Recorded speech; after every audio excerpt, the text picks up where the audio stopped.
ශ්‍රී ලංකාව වඩාත් පිරිසිදු සුනිත්‍ය බලශක්ති අනාගතයක් කරා ඉහළ මට්ටමින් මෙහෙවන්නට දායක වන්නේ කවුද කියන ප්‍රශ්නය ඔබ කවදා හෝ හිතලා තියෙනවා නම් අපේ අද දවසේ ආරාධිතයා ඊට කදිම පිළිතුරක්.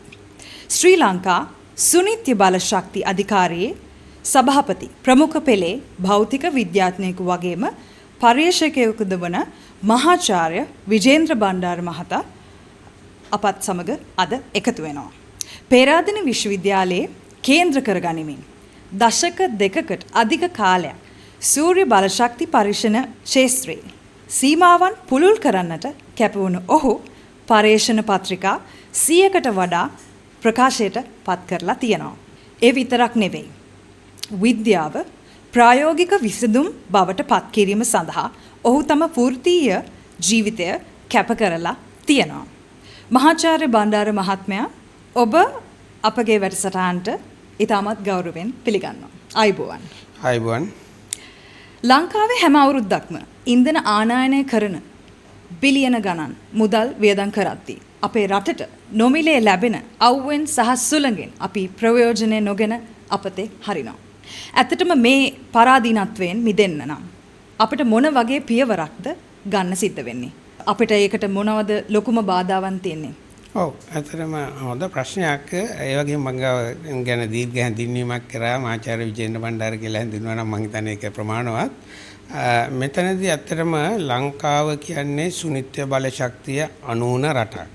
පළවෙනි කාරණේ මම එකඟ වෙන්නේ අපිට නොමිලේ ලැබෙන සූර්ය බලශක්තිය ඊළඟට සුළං බලශක්තිය පාවිච්චි කරන්නේ නැහැ කියන එක. දැනටත් සෑහෙන බලශක්ති ප්‍රමාණයක් අපි අපේ තියෙන රට තුල තියෙන ප්‍රභවයන්ගෙන් අපි කියනවා ඉන්ඩිජිනස් රිසෝසස් වලින් ජල විදුලියෙන් සුළං බලයෙන් සහ සූර්ය බලශක්තියෙන් අපේ බලශක්ති අවශ්‍යතාවයන් අතිවිශාල ප්‍රමාණයක් මේ වෙනකොටත් සපුරා ගන්නවා. නමුත් මීට වඩා වැඩි ප්‍රමාණයක් සපුරා ගැනීමේ හැකියාව තියෙනවා. ඒ සඳහා අතිශය ලොකු විභවතාවයක් කියන එක අවිවාදයෙන් පිළිගන්න ඕනේ කාරණයක්. ඒ වගේම දැන් රටේ ගත්තම ඇත්තටම විදුලි බල ශේෂ්ත්‍රය ගත්තම 50%කට වඩා වැඩි ප්‍රමාණයක් ඇත්තටම සුනිත්‍ය බලශක්තියෙන් ඒ කියන්නේ සුළං බලයෙන් විශේෂයෙන්ම ජල විදුලියෙන් සහ සූර්ය බලශක්තියෙන් ලැබෙනවා. නමුත් අපේ ට්‍රාන්ස්පෝර්ට් සෙක්ටර් එක ගත්තම ප්‍රවාහන ශේෂ්ත්‍රය ගත්තම යාන වාහන තාමත් අපේ ගොඩක් රටවල වගේම දුවන්නේ ඇත්තටම දාහනය කරන ඉන්ධන වලින්. ඒතකොට රටක් වශයෙන් දැන් මේ මොහොතේ අපිට අපේ සුනිත්‍ය බලශක්තිය විශේෂයෙන්ම රට තුල තියෙන විභවතාවය අතිශය වැඩි හින්දා අපිට අපේ බලශක්ති ජාලයෙන් අතිවිශාල ප්‍රමාණයක් අපේ ඉලක්කයක් තියෙනවා 2030 වගේ වෙනකොට සුනිත්‍ය බලශක්තියෙන් අපේ බලශක්ති විදුලි බලශක්ති සැපයීමෙන් 170ක් ප්‍රමාණයක් ලබා දෙන්න 2050 විතර වෙනකොට කාබන් සීරෝ තාක්ෂණයන් කරාම යන්න. ඒතකොට ඒ කියන්නේ අපේ එනර්ජි වල ඒ කියන්නේ මුළු ප්‍රවාහන ශේෂ්ත්‍රය ඇතුළුව. එතකොට ඒ සඳහා අපිට ගමන් කරමින් තියනවා යම්කිසි ගැටලු නැතුව නෙවෙයි අභියෝගයන් රාශියක් තියෙනවා. ඒ අභියෝගයන් ටිකට මුහුණ සාර්ථකව මුහුණ දීලා අපේ සුනිත්‍ය බලශක්තිය රට තුල තියෙන බලශක්ති ප්‍රභවයන්ගෙන් අපේ බලශක්ති ජාලයට බලශක්තිය එකතු කිරීමේ වැඩපිළිවෙල අපි අභියෝග මැද්දේ වුණත් සාර්ථකව කරගෙන යනවා. ඒකත් එක්කම මේ පිළිතුරට බොහොමත්ම ස්තුතියි සර්. මට දැනගන්න ඕනේ ඒ කියන්නේ ලොකුම බාධාවක් නැද්ද ඒ සම්බන්ධයෙන් අපිට මේ කටයුතු කරගෙන යන්න? බාධා කියන්නේ බාධා නෙවෙයි අභියෝග කියලා තමයි මම ගන්නවන්නේ. අභියෝග වලට අපි මුහුණ දීලා ඒවට පිළිතුරු දෙනවා. එතන එන ප්‍රධාන අභියෝගයක් තමයි විශේෂයෙන්ම දැන් සූර්ය බලශක්තිය ගත්තම ඒක අතිවිශාල ප්‍රමාණයක් සමගයට ආසන්න රටකින්ද ශ්‍රී ලංකාව අතිවිශාල සූර්ය බලශක්ති ප්‍රමාණයක් ලැබෙනවා. ඇත්තටම අපේ මම නිතරම කියන කාරණයක් තමයි අපේ පීක් එනර්ජි ඩිමාන්ඩ් එක. ඒ කියන්නේ උපරිම එනර්ජි අවශ්‍යතාවය එන්නේ ගිගාවොට් 3ක් විතර. මෙගාවොට් වලින් එක කිව්වොත් 3000ක පමණ ප්‍රමාණයක් තමයි මේ දවසේ නයිට් පීක් එක කියන්නේ රෑ අපේ විදුලි බල පීක් ඩිමාන්ඩ් එක එන්නේ. එතකොට අපි විතර ගත්තම මේ සූර්ය බලශක්තියෙන් ඇත්තටම පහුගිය වසර විතරක් මෙගාවොට් 800ක් ඒ කියන්නේ ගිගාවොට් 0.8ක පමණ ප්‍රමාණයක් අපි එකතු කරලා තියෙනවා සූර්ය බලශක්තියෙන් විතරක්. එතකොට එතනින් එහාට ගත්තම සම්පූර්ණ වශයෙන්ම ගත්තම සූර්ය බලශක්තියෙන් විතරක් ඇත්තටම වහල මත සවි කරන සූර්ය පැනල වලින් විතරක් 2300ක පමණ ප්‍රමාණයක් 2025 වසර අවසාන වෙනකොට අරගෙන තියෙනවා. ඒ කියන්නේ සූර්ය බලශක්තියෙන් අතිවිශාල ප්‍රමාණයක් අපේ බලශක්ති ජාලයට එකතු වෙනවා. ඒ වගේම ඔක්කොම සූර්ය බලශක්තියෙන් ගත්තම 2800ක පමණ ප්‍රමාණයක් අපි ඇත්තටම හදලා තියෙනවා. සූර්ය බලාගාර මෙගාවොට් 2800ක් පමණ එකතු කරන්න පුළුවන් ඒවා. ඒ කියන්නේ වහල මත සවි කරන සහ මේ පොළොව මත සවි කරන සූර්ය බලාගාර වලින්. එතනින් එහාට ගියාම ජල විදුලියනොත් ඇත්තටම රටේ මුළු බලශක්ති අවශ්‍යතාවයෙන් 148ක් විතර ජල විදුලියනොත් ලැබෙනවා. දැන් මෙතන අභියෝග විදිහට ගත්තම සූර්ය බලශක්තියට තමයි අභියෝග වලට සෑහෙන මුහුණ දෙන්න වෙන්නේ. එතනදී ප්‍රමුඛතම කාරණයක් වෙන්නේ එතන අභියෝග වලදී මම ගත්තම අභියෝග මම වෙන් කරන්නම් කීපයකට. පළවෙනිම තාක්ෂණික අභියෝග එනවා. ඊට පස්සේ පරිපාලනය සහ පොලිසි සම්බන්ධයෙන් එන අභියෝග එනවා. තවත් වෙන එකක් තියෙනවා සමාජ සහ ඒ කියන්නේ සමාජයේ සහ මිනිසුන්ගේ ආකල්ප වෙනස් කිරීම ඉනර්ෂියා අපි කියන්නේ අවස්ථිතිය කියලා ඉනර්ෂියා එක සම්බන්ධව එන ගැටලු. විශේෂයෙන්ම තාක්ෂණික කාරණාවට ආවොත් අපි හැමෝම දන්නවා සූර්ය බලය ලැබෙන්නේ දහවල් කාලයේදී. ඒතකොට රාත්‍රී කාලයේදී තමයි අපේ රටේ වගේ රටවල් වල වැඩි විදුලි ඉල්ලීමක් තියෙන්නේ. ඒතකොට අනිවාර්ය දෙයක් වෙනවා අපිට ඒක ගබඩා පහසුකම් ඇති කරගන්න. ඇත්තටම අපිට ගිය අවුරුද්ද තුල සූර්ය බලශක්තිය අතිවිශාල ප්‍රමාණයක් අපිට ලැබුණත් අපිට ගබඩා පහසුකම් ගිය අවුරුද්ද තුල ඇති කරගන්න හැකියාව ලැබුණේ නැහැ. එතනදී තාක්ෂණික කාරණාවත් බලපෑවා, ප්‍රතිපත්තිමය කාරණාවත් බලපෑවා. ඒ වගේම යම් ආයතනවල තියෙන වෙනස් ඉනර්ෂියා එක හරි බියුරොක්‍රටික් බැරියර්ස් හරි ඒ වගේ ඒවට මුහුණ දෙන්න වුණා. නමුත් දැන් මේ අවුරුද්ද තුල ඇත්තටම අමාත්‍ය මණ්ඩලයේ අනුමැතිය දීලා තියෙනවා මෙගාවොට් පැය 40ක පමණ බැටරි ගබඩා පද්ධති 16ක් රට තුල විවිධ ස්ථානවල ස්ථාපිත කරන්න. ඇත්තටම ඒක සාර්ථක වෙනවා. ඒක ඇග්‍රීමන්ට් පවා දැන් සයින් කරලා ඉවරයි. ඒකේ මම හිතන්නේ ලැබෙමින් පවතනවා. එතන තාක්ෂණික නැතත් අර යම් කිසි බාධා තියෙනවා අභියෝග. විශේෂයෙන්ම අපි ඒ අයට ලබා දුන්නා විශේෂයෙන්ම ඉම්පෝට් ටැක්ස් එක 100ක් විතර නැති කරලා දුන්නා. එතන පහුගිය කාලේ අපි දැනුවත් වීමකින් තොරව SSCL එකක් වගේ එකක් ඇප්ලයි වුණා. ඒක මම හිතන්නේ බැටරි තාක්ෂණය වගේ ගෙන ඒමට යම් කිසි බාධාවක්. මොකද එතනදී ඒ කියන්නේ අපි මේක ඇත්තටම බලශක්තිය කියන්නේ රටක යටිතල පහසුකමක්. ඒ කියන්නේ බලශක්තියට යන වියදම අඩු කරොත් ඒක සියලුම ඉන්ඩස්ට්‍රීස් වලට බලපානවා. ආයෝජකයන් රටට එන්න බලපානවා. රටේ සියලුම ජනතාවගේ ගෙවල් වල ආර්ථිකයට බලපානවා. ඒකින්ද බලශක්තියට යන පිරිවැය අඩු කර ගැනීමට හැම දෙනාගේම හැම ආයතනයකම සහාය ලැබිය යුතුයි. ඒ සඳහා සූර්ය බලශක්ති බලාගාර ඇති කිරීමට වහල මත සවි කරන සූර්ය බලශක්ති බලාගාර ඇති කිරීමට පවණක් නෙවෙයි බැටරි වගේ ගබඩා පහසුකම් ඇති කිරීමට තාක්ෂණික විසඳුම් කරා යෑමට සහ මූල්‍යමය වශයෙන් සහ ප්‍රතිපත්තිමය වශයෙන් ඒ සඳහා යෑමට සහ සමාජයක් වශයෙන් අපි ඒ තල්ලුව දෙන්න ඕනේ. මොකද මේවා ඔක්කොම ඉන්ඩිජිනස් රිසෝසස් රට තුළට නොමිලේ ලැබෙන බලශක්තිය. අපිට මේ බලශක්තිය ආනයනික සහ පරිසරයට අහිතකර පොසිල ඉන්ධන වලින් ජනනය කරන්න වෙනවා. රටකට අතිවිශාල හානියක් තියෙනවා. විශේෂයෙන්ම අපේ විදේශ විනිමය වැය වෙනවා ඒ ඉන්ධන ආනයනය කරන්න. අනිත් පැත්තෙන් ඒ ඉන්ධන අතිශය පරිසරයට අහිතකරයි. ඒවා දාහනයෙන් කාබන් ඩයොක්සයිඩ් විමෝචනය වෙනවා. ඒක බලපානවා ග්ලෝබල්. දැන් අපේ මේ දවස්වල අපේ උෂ්ණත්වය වැඩි වෙලා තියෙන ග්ලෝබල් වෝමින් ඊට අමතරව විශ්ව වායුන් නිකුත් වෙනවා.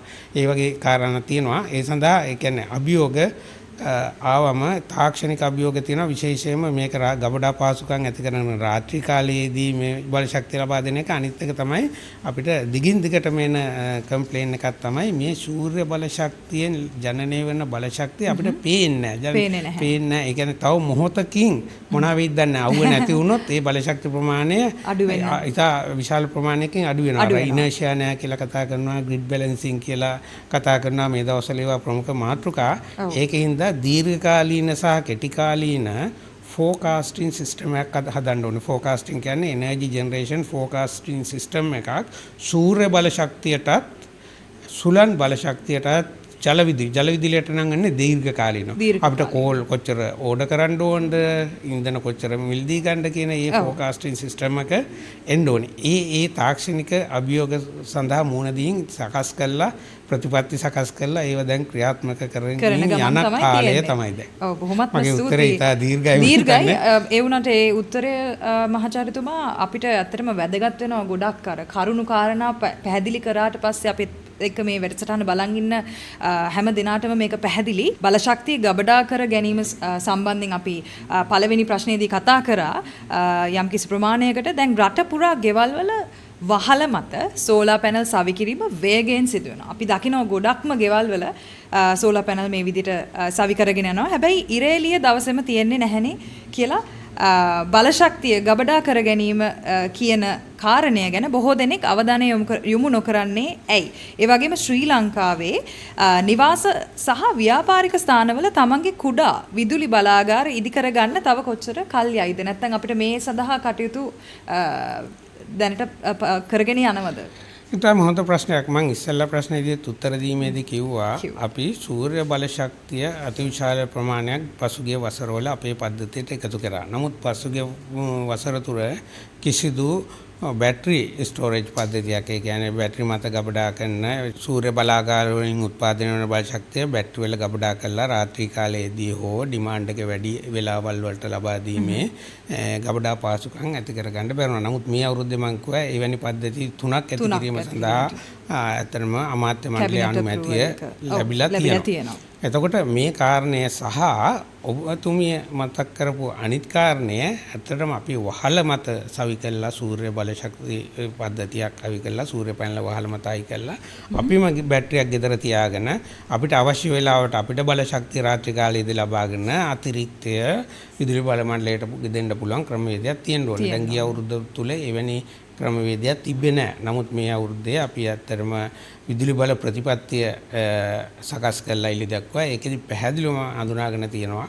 ඒ කියන්නේ වහල මත සවි කරන සූර්ය බල පද්ධතිය සහ අපේ ගෙදර බැටරියක් තියෙනවා නම් ඒකෙදි දවල් කාලයේදී charge කරලා මොකද දවල් කාලයේදී විදුලි උත්පාදනය වැඩි ලංකාවේ ගත්තම ගොඩක් විට සූර්ය බල ශක්තියෙන් මේ ලැබෙන හින්දා විශේෂයෙන්ම නිවාඩු දවස්වල ඒක හින්දා අපිට බැටරියක් තියෙනවා නම් එහෙම නැත්නම් ඉලෙක්ට්‍රිකල් වෙහිකල් එකක් තියෙනවා නම් ඒකෙන් charge කරගෙන රාත්‍රී කාලයේදී පද්ධතියට ලබා දීලා යම්කිසි ආදායමක් හොයා ගන්න උනත් පුළුවන්. ඒ වගේ කාරණා අපේ ඇත්තටම විදුලි බල ප්‍රතිපත්තියෙන් හඳුනාගෙන අපි ක්‍රියාත්මක කරන තලයට ගෙනල්ලා තියෙනවා සහ ඒ සඳහා අවශ්‍ය ටැරිෆ් එක, ඒ කියන්නේ මිලදී ගැනීමේ ක්‍රමවේදය සහ මිලදී ගැනීම තීරණය කිරීම සඳහා PUCSL එකට බලය පැවරලා තියෙනවා. පාරිභෝගික සේවා අධිකාරිය මම හිතන දන්නවා පැහැදිලිවම සකස් කරමින් යනවා. ඒ බැටරි පද්ධති වල ගබඩා කළා අපේ බලශක්ති ජාලයට එකතු කර ගැනීමේ ක්‍රමවේදය සඳහා එහි මිල ගණන්. ඔව්. ඉතින් අපේ බලන් ඉන්න හැමෝටම කියන්න කැමති ඉස්සරහට සහ දැනට මේ බලශක්ති ගබඩා කර ගැනීම සඳහා විස්තර දැන ගැනීමට අනිවාර්යෙන් මේ වැඩසටහන ඉතාමත් වැදගත්.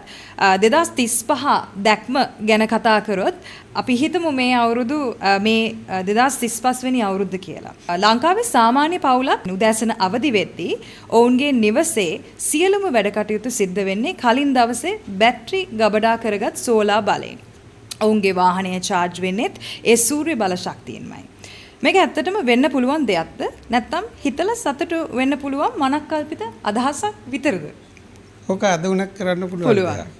බැටරි පද්ධතියක් මිලදී අරගෙන තමන්ගේ ගේ දොරේ විදුලි බල අවශ්‍යතාවයන් සඳහා ඒ බල ශක්තිය පාවිච්චි කරලා පාවිච්චි කරන්න, ඒ කියන්නේ සියලු දෙයට ගෙදර දොර වැඩ කටයුතු කරන්න කිසිම බාධාවක් නැහැ. ඒ සඳහා තියෙන අවම අවසර ගැනීම ක්‍රමවේදයක් තියෙන්නේ. ඒක අර ජාතික පද්ධතියට එකතු කරනවා නම් තමයි යම් අවසර ගැනීම සිදු කරන්න වෙන්නේ. තමන්ගේ බලශක්ති අවශ්‍යතාවය සඳහා සූර්ය පැනල සවි කළා, බැටරි පද්ධතියත් සවි කළා, self sustain වෙනවා නම් ඒක 2035 වෙනකන් ඕනේ අදම කරන්න කියලා මම අපි අයගෙන් ඉල්ලනවා. ඒ සඳහා කිසිම බාධාවක් නැහැ. ඒ සඳහා යම් කිසි තාක්ෂණික සහායක් වෙනවා නම් අපි ආයතනයේ දෙන්න උනත් සූදානම්. බොහොමත්ම ස්තුතියි. සතුටු ආරංචියක් අපි හැමෝටම. රට පුරා තියෙන නිවාස සහ ව්‍යාපාරික ස්ථානවල සෝලාර් පැනල් සවි කිරීම දැන් වේගෙන් සිද්ධ වෙනවා. හැබැයි වහල උඩට මේ සවි කරන්නේ මොන වගේ දේවල්ද කියලා ඇත්තටම කී දෙනෙක් දන්නවද? වැරදි වයරින් සිස්ටම් වල ඉඳන් ග්‍රිඩ් එකේ ඕවර්ලෝඩ් වීම දක්වා කවුරුත් කතා නොකරන සැබෑ අවදානම් තත්වය මොනවාද? සෝලා පද්ධතියක් සවි කරන්න කලින් හැම ශ්‍රී ලාංකිකයෙක්ම දැනගත යුතු කාරණා අපිට පැහැදිලි කරන්න. ඔව් ඔතන මම ගන්නම් මෙතන වෙනත් ආකාරයෙන් ඉස්සෙල්ලා මම ග්ලෝබල් පික්චර් එකෙන් ගන්නම්. මොකද නැත්තම් ඕකේ අර බිල්ලොම වෙන්න පුළුවන් එක එක. ඒ කියන්නේ අපි දැන් බලශක්ති උත්පාදනය සඳහා පාවිච්චි කරන ක්‍රමවේද ගොඩක් තියෙනවා. පළවෙනි මේක ඉසෑහෙන ප්‍රමාණයක් අපිට ලැබෙනවා පොසිල ඉන්ධන දහනය කළා. ඩීසල්, නැප්තා, ෆර්නස් ඔයිල් සහ ගල් අඟුරු. ඒවා අතිශය දහනශීලී ඒවා. එතකොට ගිනි ගන්නවා ඕන වෙලාවක ගිනි ගන්න පුළුවන්. ඒක තියෙනවා. අපි හිතමු අපි දිනදා ජීවිතේ යාන වාහන පාවිච්චි කරනවා. පෙට්‍රල් කියන්නේ අතිශය දහනශීලී දහනය වෙන ඊටාම ශීඝ්‍රයෙන් දහනය වෙන ඊටාම ඩේන්ජරස් කියන්න පුළුවන් දෙයක්. එතකොට ඒවා අපි පාවිච්චි කරනවා. අපේ ගේ දොර අපි කාලාන්තරයක් තිස්සේ විදුලි බලය පාවිච්චි කරනවා. අපි දන්නවා වයර් එකක් ඇල්ලුවොත් මොකද්ද වෙන්නේ කියලා.